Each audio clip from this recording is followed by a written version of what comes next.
dream big and we are here to make them bigger and better.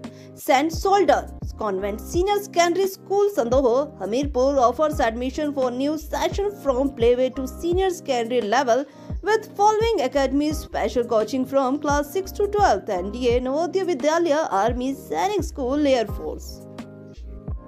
Himachal तहलका news में आप सभी दर्शकों का बहुत बहुत स्वागत है। चलिए शुरुआत करते हैं इस खबर की। हिमाचल विधानसभा में बीते दिन भाजपा विधायकों के साथ मार्शल द्वारा की गई धक्का मुक्की को लेकर भाजपा राजभवन पहुंच गई है। बुधवार को सुबह ही भाजपा के विधायक नेता प्रतिपक्ष जयराम ठाकुर की अगुवाई में राजभवन पहुंचे, जहां पर उन्होंने राज्यपाल प्रताप शुक्ला को विधानसभा में विपक्ष के विधायकों के साथ किए जा रहे व्यवहार से अवगत करवाया। साथ ही विधायकों को सस्पेंड करने की भी आशंका जताई। साथ ही बजट के लिए डिवीजन ऑफ वोट की मांग की। जयराम ठाकुर ने कहा कि बीते दिन विधानसभा में बेवजह सदन को स्थगित किया गया और जब बात करने के लिए विधानसभा अध्यक्ष के पास पहुंचे तो मार्श ने उनके साथ धक्का मुक्की की और उन्हें अंदर जाने से रोका गया, जो कि दुर्भाग्यपूर्ण है। उन्होंने कहा कि कट मोशन पर डिटेल हिंदी वोटिंग होनी थी, लेकिन बेवजह सदन को स्थगित किया गया और उन्होंने आशा जताई कि विधानसभा में बजट आज पास होना है। ऐसे में विपक्ष के विधायकों को सस्पेंड किया जा सकता है। इसको लेकर राज्यपाल से बात की है। हालांकि जयराम ठाकुर ने फ्लोर टेस्ट की बात से अभी इनकार किया। जयराम ठाकुर ने कहा कि यह सरकार बहुमत हो चुकी है और विधायकों को डराने धमकाने का काम किया जा रहा है। और आप सभी दर्शक हिमाचल तहलका न्यूज में बने रहे, उसके लिए आपका बहुत बहुत धन्यवाद।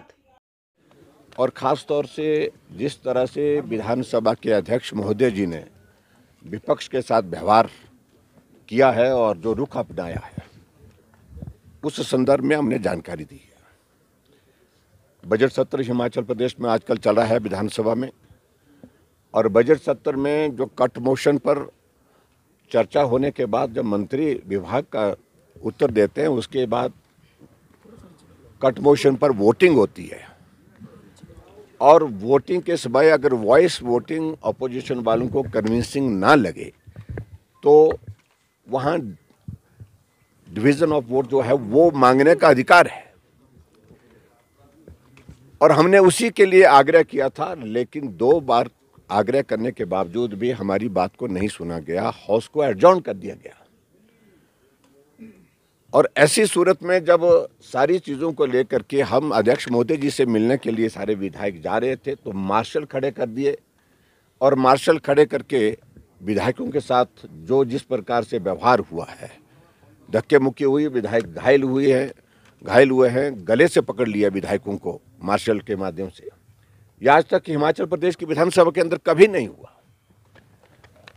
और उसके बाद जब हम उनको मिलने के लिए उनके ऑफिस में प्रवेश किए तो अध्यक्ष महोदय मुकर जाते हैं, कहते हैं कि हमने तो आदेश किए ही नहीं है, मार्शल किसने लगाए। और जो सिक्योरिटी इंचार्ज है वो बोलते हैं कि हमको स्पीकर साहब के आदेश है। तो ये सब दुर्भाग्यपूर्ण परिस्थिति है। और दूसरी बात मैं इस बात को लेकर के ज़रूर कहना चाहता हूँ, जो घटनाक्रम घटित हुआ है हिमाचल प्रदेश में राज्यसभा के चुनाव के परिणाम आने के पश्चात, भारतीय जनता पार्टी के हमारे जो प्रत्याशी थे हर्ष महाजन जी, वो जीते हैं और सरकार बहुत बड़े बहुमत में थी, उसके बावजूद भी जीते हैं। और स्वाभाविक रूप से जो जीतने के जो सारी चीज़ें घटनाक्रम जो घटित हुई हैं सब वहाँ पर, उसमें अगर हम देखें तो वर्तमान में कांग्रेस की सरकार को सत्ता में रहने का कोई अधिकार नहीं है, यही मैं कहना चाहता हूँ। और वो अभी जो जानकारी हमने इस संदर्भ में खासतौर से जो घटनाक्रम घटित हुआ पिछले दिनों में, उसके बारे में अपनी जानकारी जो है हमने महामहिम राज्यपाल महोदय जी को दी। सर, डिवीजन ऑफ वोट्स होगा सर, आज डिवीजन ऑफ वोट्स होने की देखिए, हमें कई तरह की एप्रीहेंशंस हैं कि जिस प्रकार से व्यवहार विधानसभा अध्यक्ष का है वो हमारे विधायकों को सस्पेंड कर सकते हैं ताकि कॉम्फर्टेबली बजट को पारित किया जा सके। ये भी एक आशंका है जो हम जाहिर कर रहे हैं।